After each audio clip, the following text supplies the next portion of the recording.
everyone! Today we're going to tackle one of those life skills that everyone can use, hemming your own dress pants. For those of us who have trouble finding pants that fit, this is essential, and it can save you a boatload of money at the tailor's. The best part is, you can do it without the use of a sewing machine. Most dress pants, and even some jacket sleeves, don't have visible hem stitching at the edge, which means you'll need to use an invisible stitch, also known as a blind stitch. Fortunately, this can be easily accomplished using a fine thread and a hand sewing needle. Here's what you'll need.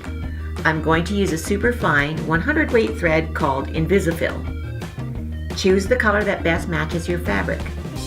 Even if it doesn't match perfectly, it's so thin that it will blend into the fabric and disappear.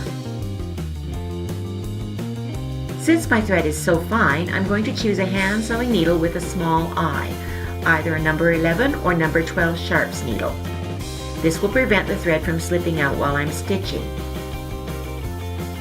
You'll also need an iron to create a new crease in the pants legs.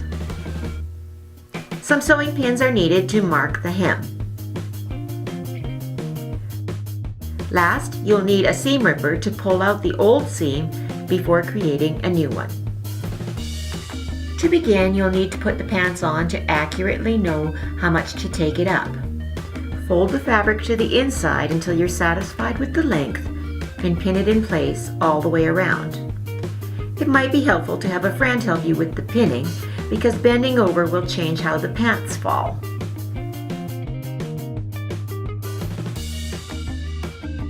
I would like to note that if your pants are tapered into the hem, you will need to release a bit of the side seam to make the turned under portion fit the new circumference of your hem.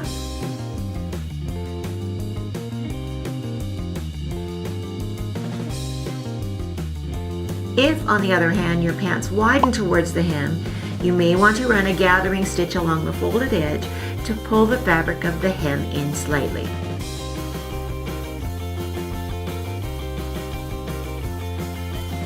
Unless one of your legs is shorter than the other, you only need to measure one pant leg, because you can copy the measurement to the other leg. That way both legs are exactly the same length.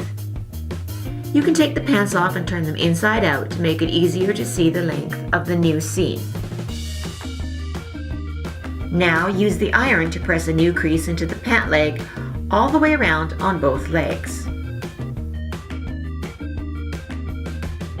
At this point, you'll want to remove the old hem.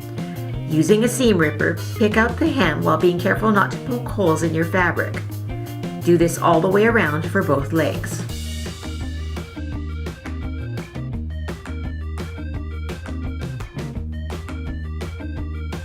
When you're finished, unfold the leg. You should leave 1.5 inches for your finished hem, plus whatever you're turning under. 1/4 of an inch turn under is usually sufficient. Since the old crease is pretty close to the new crease, I'm going to use it to fold the raw edge under so it isn't exposed. If you're shortening the pants by a lot, I would recommend ironing a new crease in to tuck the raw edge under. Fold the pant leg back up to begin sewing. Cut about 25 inches of WonderFil. I prepare my thread by making a small knot near the eye so that the superfine thread doesn't accidentally slip out. Then, another larger knot on the tail end. Begin by taking a few small stitches through the inseam close to the seam allowance to better hide the thread.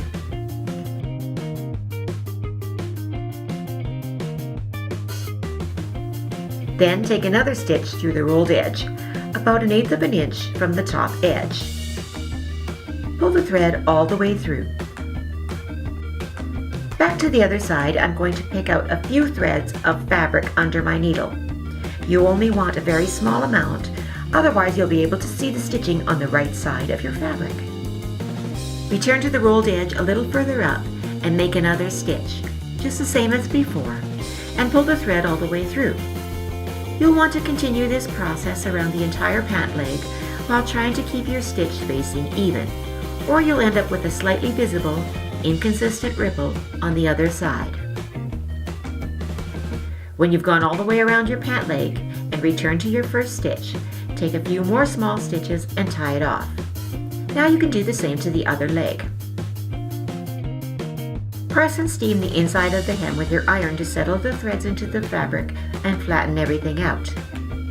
Give the outside of the pant leg a light pressing to flatten the fabric and make sure the creases are where you want them.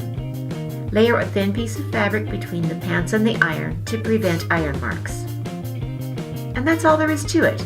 These perfectly tailored pants cost a fraction of what you would pay a professional for, and they look just as good. Make sure you give this video a thumbs up if you enjoyed it, and subscribe if you want to see more great video tutorials. Or you can leave a comment below and let us know what you'd like to see next. Thanks for watching, and we'll see you all next time.